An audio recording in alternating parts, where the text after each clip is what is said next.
The first time I knew something was terribly wrong, I wasn't looking at the ground. I was looking at the sky. For almost 30 years, every time I turned into my gravel driveway outside the little town of Ashbrook, I could catch the reflection of the afternoon clouds shimmering across the pond that sat near my eastern fence line before I even parked my truck. That afternoon, after spending 4 weeks in northern Michigan helping my older brother recover from heart surgery, there wasn't a single reflection waiting for me. Just a flat sheet of black asphalt baking under the July sun. I actually slowed my truck because I thought I'd somehow taken the wrong road. But the old red barn was still there, my mailbox still leaned the same crooked way it always had, and the giant white oak my late wife used to decorate with lanterns every 4th of July was standing exactly where it belonged. Everything was familiar except the one thing that mattered most. I climbed out of the truck, dropped my overnight bag onto the driveway, and just stood there staring. The pond was gone.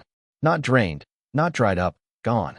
In its place sat a freshly paved parking lot with bright yellow stripes, concrete wheel stops, decorative streetlights, and a brand new wooden sign that read, "Additional resident parking." It looked like it had been there forever, except I knew every inch of that ground, every willow tree they'd ripped out, every rock my grandkids used to jump from into the water, every patch of cattails where ducks nested each spring. Someone hadn't simply changed my property, they'd erased part of my family's history. I walked closer in complete disbelief until I noticed another sign bolted to my fence. It was printed on expensive glossy paper inside a weatherproof frame, almost like they expected me to admire it. It read, "Former water hazard removed as part of the Willow Creek Community Safety Improvement Project." I remember laughing for about 2 seconds, not because anything was funny, but because my brain couldn't process what my eyes were seeing. Water hazard? That pond had been there longer than any house in Willow Creek. My father taught me to cast a fishing line from that dock when I was 12 years old. After I bought the property from him, I rebuilt the dock with my own hands, planted weeping willows along the banks, stocked the water with trout every few years, and watched 3 generations of my family grow up around that little patch of spring-fed water. Every birthday barbecue, every lazy Sunday afternoon, every Christmas when the pond froze solid enough for skating. It all happened right there. My wife, Linda, used to joke that if heaven looked anything like Earth, she'd be sitting on that dock waiting for me with 2 fishing poles. She'd been gone nearly 8 years, but every evening I still found myself wandering down there with a cup of coffee just to listen to the frogs and watch the sunset dance across the water. Now there wasn't even a ripple left, just hot pavement radiating enough heat to blur the air above it. I eventually spotted my neighbor, Walter, standing by his mailbox across the road, and the poor man had that look people get when they know something awful happened but don't know how to tell you. He slowly walked over, took off his cap, and sighed. "Ethan, I tried calling you." "What happened?"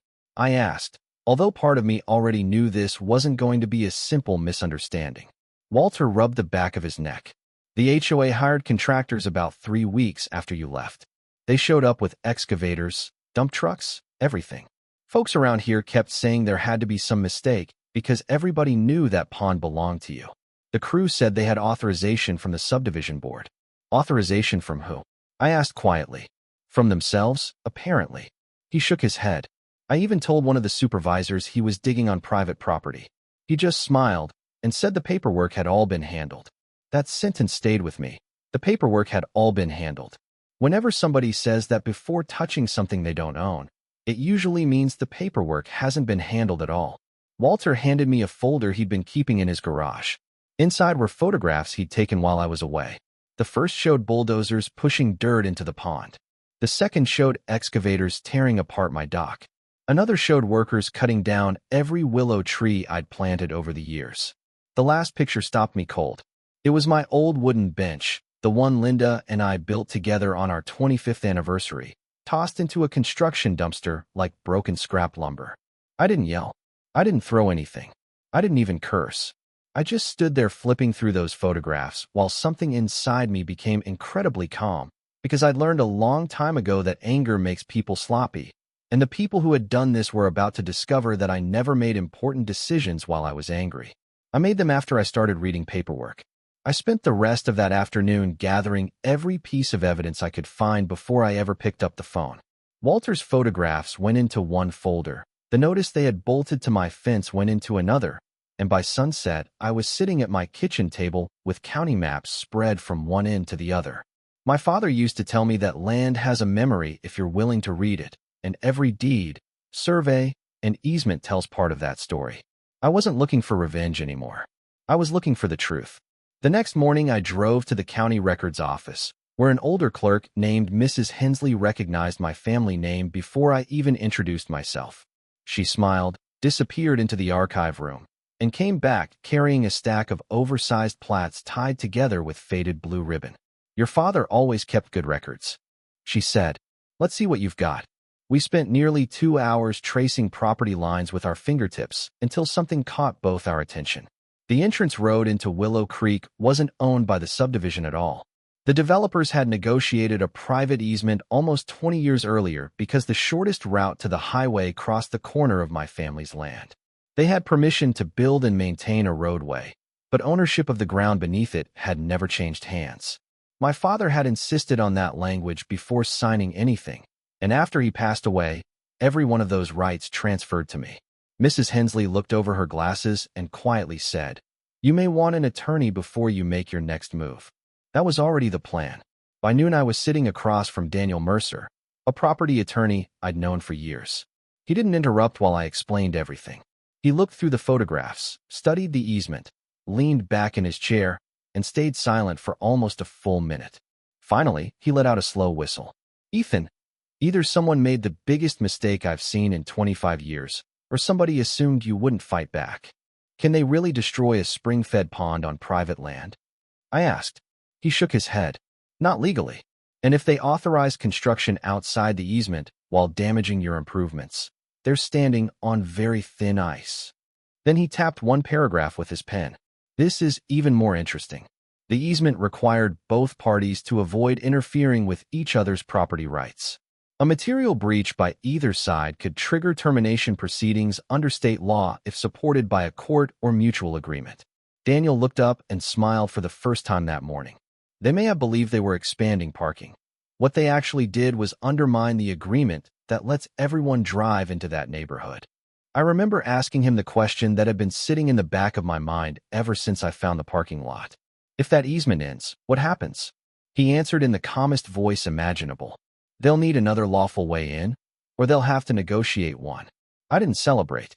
I didn't laugh.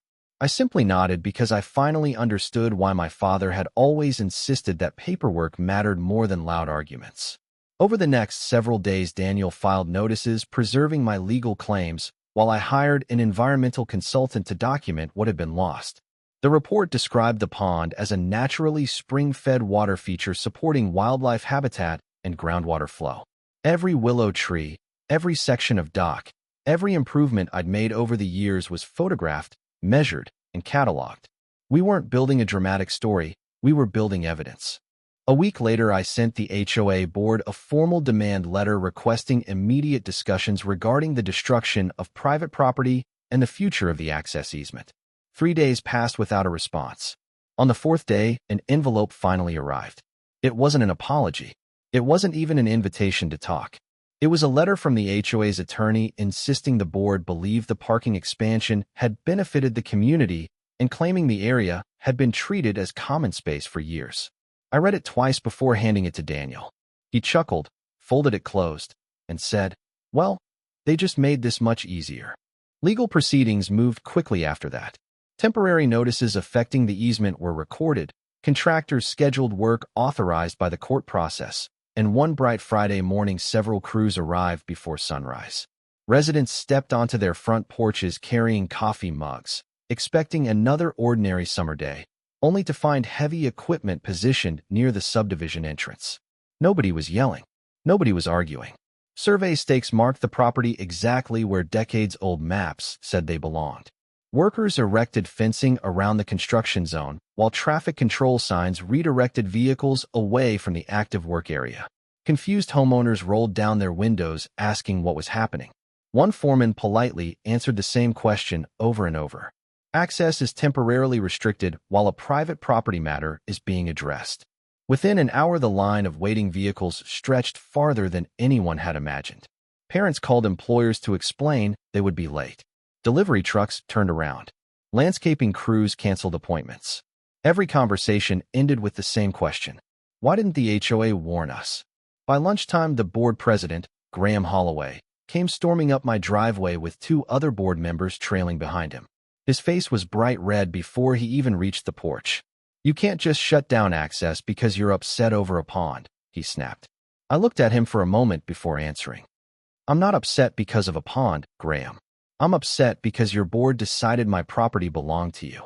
He shoved a folder toward me. "This community depends on that road." I gently pushed the folder back across the porch railing. "Then maybe your board should have thought about that before paving over land it didn't own." For the first time since this whole nightmare began, Graham didn't have another sentence ready. He just stood there staring at me while the sound of construction equipment echoed in the distance, and I realized something important. Until that moment, every decision they'd made had been based on one assumption, that I would simply accept whatever they chose to do. They had never prepared for the possibility that the owner of the land might actually know exactly where every property line began and where every legal right ended. By the second week of August, the pressure inside Willow Creek wasn't coming from me anymore. It was coming from the people who actually lived there. Every morning, another line of frustrated homeowners gathered near the construction fencing, some carrying briefcases, others dragging coolers toward the temporary shuttle the county had arranged while the legal dispute continued. Parents were waking up earlier just to get their kids to school. Delivery companies started adding service fees because drivers had to unload packages by the highway. Realtors quietly removed open house signs after one showing after another ended with confused buyers asking the same uncomfortable question. Wait, the neighborhood doesn't actually control its own entrance. Word spread faster than anyone expected. Local newspapers picked up the court filings. Then a regional television station ran a short evening segment explaining that the dispute centered on private property rights, not some neighborly disagreement over landscaping. The camera briefly showed the old photographs Walter had taken before the pond was destroyed, children fishing from the dock, willow trees reflected across the water, then cut to fresh images of the oversized parking lot that had replaced it. Suddenly, the conversation changed. People stopped asking why I was protecting my property and started asking how an HOA board had ever approved the project in the first place. Walter called me after attending one of the homeowners' meetings and laughed before he even finished saying hello. "You should have seen it, Ethan. I've never seen grown adults tear into a board like that." According to him, the clubhouse was packed beyond capacity. Residents demanded financial records, engineering reports, copies of permits, meeting minutes, and legal opinions. One woman stood up and pointed straight at Graham Holloway before saying, "You told us this was an improvement project. You never mentioned it was somebody else's land." Another homeowner asked the question nobody on the board seemed willing to answer. Did anyone verify ownership before spending community money? Silence filled the room. Sometimes silence says more than an argument ever could. A few days later, Daniel called me with the update we'd both been expecting. They're ready to negotiate. We met in a conference room downtown that smelled like fresh coffee and old legal files. Graham looked nothing like the confident man who had stormed onto my porch weeks earlier. His tie was crooked, dark circles hung beneath his eyes, and for the first time since this whole mess began, he sounded less like a board president and more like a tired neighbor carrying the weight of everyone else's anger. "Mr. Carter," he began quietly, "we'd like to reach a settlement before this goes any further." I folded my hands on the table and nodded. "I'm listening." Their attorney presented the first proposal. They offered to remove the unnecessary pavement from my property, restore the pond, rebuild the dock, replace every tree, restock the fish, cover my legal expenses, and pay compensation for the damage. It was a serious offer, one that probably would have impressed most people. I read every page without saying a word. Finally, Graham asked, "Well?" I closed the folder and slid it gently back across the table. "You're offering to replace things you destroyed," I replied. "That's expected, but you still haven't explained why you believed you had the right to destroy them in the first place." Nobody answered. The room fell completely still. Daniel finally broke the silence by placing another agreement on the table. "If we're resolving this," he said, "our client requires permanent protections."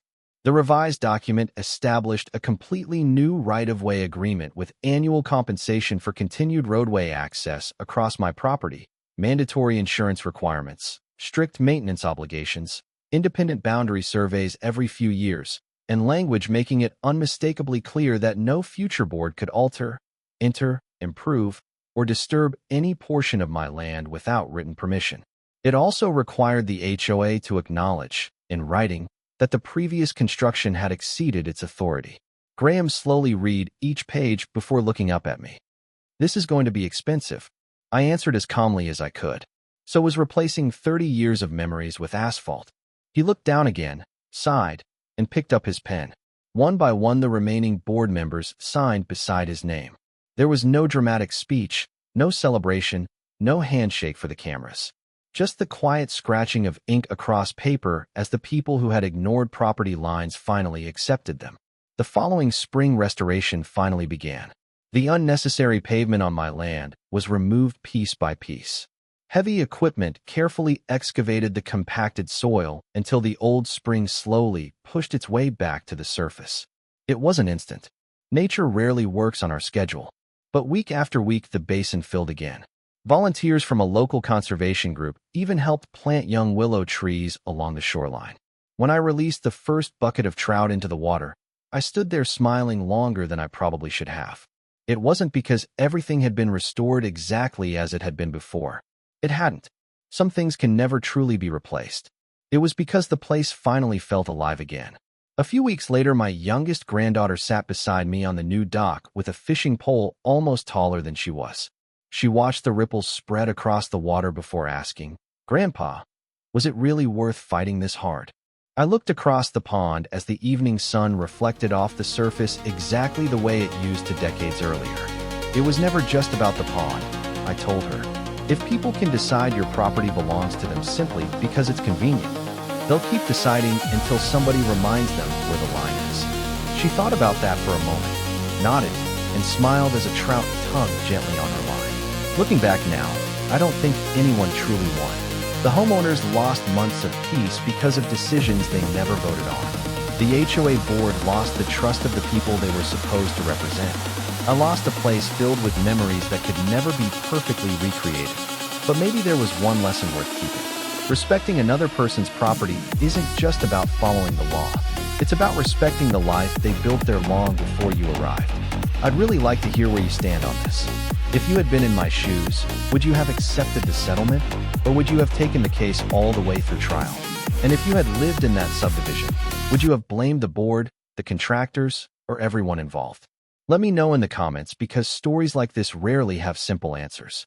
If you enjoyed this fictional story, don't forget to like the video, subscribe to the channel, and share it with someone who loves legal drama, property disputes, and stories where patience ends up being far more powerful than anger.